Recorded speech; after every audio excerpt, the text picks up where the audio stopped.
آج کا پروگرام شروع کر رہے ہیں. Arts council of Pakistan Karachi اور ساکنان شہر قائد کی جانب سے آج کی یہ تقریب امریکہ سے تشریف لائے ہر دل عزیز شخصیت اور معروف شاعر ڈاکٹر نور امروہوی کے اعزاز میں منعقد کی جا رہی ہے. ڈاکٹر صاحب کو مبارکباد پیش کروں گی اور تمام معزز مہمانوں کو خوش آمدید کہوں گی جو یہاں تشریف لائے. اور آج کی اس پروگرام کی میں آپ کی میزبان ڈاکٹر فرحانہ اویس. آج کی اس تقریب کی صدارت کر رہے ہیں معروف شاعر خالد عرفان صاحب. ان سے گزارش کروں گی تشریف لے آئیے اسٹیج پہ. ہمارے مہمان خصوصی ہیں صدر آرٹس کونسل اور صاحب اعزاز ڈاکٹر نور امروہوی صاحب سے گزارش کروں گی کہ اسٹیج پہ تشریف لے آئیں.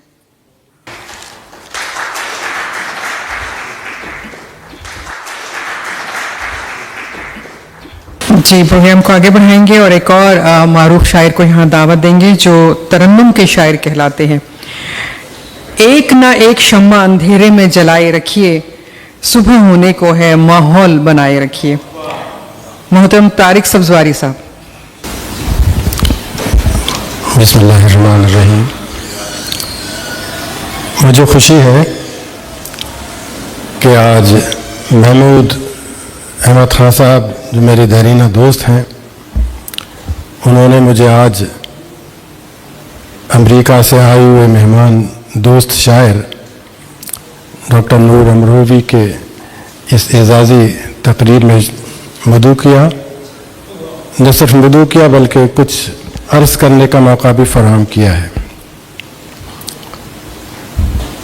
نور امروہوی صاحب سے میری رفاقتوں کا تقریباً جو سلسلہ ہے وہ مجھے یاد ہے کہ 3 دہائیوں پر میرے خیال میں پھیلا ہوا ہے.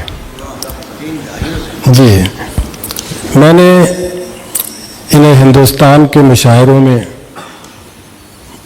پڑھتے ہوئے, کامیاب ہوتے ہوئے اور اپنی جگہ بناتے ہوئے دیکھا. اس کے بعد وہ امریکہ چلے گئے کچھ سالوں کے بعد. اور دوسری بات یہ کہ ان کی شاعری کی نشو و نما دبستان امروہہ کے ادبی فضاؤں میں ہوئی, جس کی وجہ سے ان کی شاعری میں آپ پڑھیں اور انہیں سنیں تو ایک خاص رکھ رکھاؤ, ایک خاص مٹھاس آپ کو محسوس ہوگی, جس کا ذکر بھی ابھی امرین صاحبہ نے کیا کہ ایک جدید اور قدیم شاعری کے ایک ایسا امتزاج ان کے نظر آتا ہے جسے جو آپ کو دوسرے شعراء میں, آج کے جدید جو نئی نسل کے شعراء میں کم ملے گا. تقریباً 2002 میں جب میں دوسری بار امریکہ گیا مشاعروں میں تو میں نے ان سے پھر وہاں ملاقات ہوئی اور ان کے جلوے وہاں دیکھے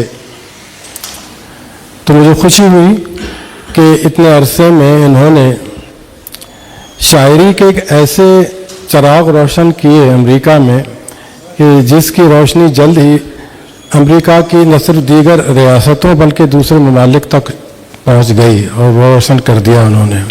دوسری خاص بات یہ کہ یہ ڈیلس میں رہتے ہیں. امریکہ میں مشاعرے کچھ شہروں میں ہوتے تھے, بڑے شہروں میں بھی, یعنی کہ ڈیلس کے قریب ہیوسٹن ہے. ہیوسٹن میں بڑا مجمع ہوتا تھا, وہاں مشاعرے کامیاب ہوئے, بڑے مشاعرے تھے. ڈیلس میں جب سے یہ گئے, انہوں نے ان کی وجہ سے انہوں نے جو اس طرح سے شاعری اپنی وہاں کی ابتدا کی اور ایک اثر چھوڑا وہاں کے سامعین پر, تو وہاں کی ایک ادبی فضا بنتی چلی گئی اور وہاں بھی بڑے مشاعروں کی داغ بیل پڑی, بڑے مشاعروں جس میں ایک بڑے تعداد میں سامعین شریک ہو سکیں. تو یہ بھی ان کی بہت بڑی کمال ہے ان کی خدمات کا. دوسری چیز یہ ہوئی کہ جو ابھی ذکر ہوا کہ انہوں نے ایک تنظیم بنائی ہے اور یہ محفلیں وہاں سجاتے ہیں, دینی محفلیں بھی اور ادبی محفلیں بھی. لیکن اس سے ہٹ کر ایک اور کام بھی ان کی بڑی اہم ان کا ہے کہ جب ہم لوگ مشاعروں میں امریکہ اکثر جاتے ہیں, ہندوستان کے شعراء بھی ہوتے ہیں, تو یہ ہم جانتے ہیں, امرین یہاں تشریف رکھتی ہیں, اکثر جانتی ہیں, خالد عرفان بھی ہیں, کہ وہاں شاعروں کو بہت سی مشکلات ہوتی ہیں کیونکہ 12-14 اسٹیٹس میں جانا ہوتا ہے شارٹس وزٹ میں, تو بڑے مرحلے ہوتے ہیں. تو اکثر ہم شعراء نے یہ دیکھا ہے کہ وہ جب ڈیلس پہنچتے ہیں تو وہ ڈاکٹر نور امروہوی کو ڈھونڈ رہے ہوتے ہیں کہ بھائی ان سے کسی طرح ملاقات ہو جائے تاکہ جو ہمارے کچھ مشکلیں ہیں کچھ مرحلے ہیں تو وہ یہاں کسی طرح حل ہو جائیں. تو وہ کام بھی یہ وہاں کرتے ہیں ہمارے شعراء کے لیے.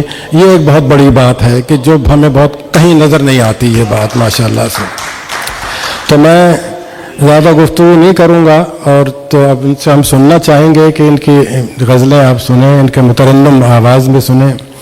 اور میں تو بس یہ دعائیں دوں گا کہ انشاءاللہ آنے والے وقت میں میں ان کو چاہتا ہوں کہ یہ آسمان ادب کو اور بلندیوں پہ چمکتے ہوئے ستارے کی طرح ہمیں نظر آئیں. بہت بہت شکریہ.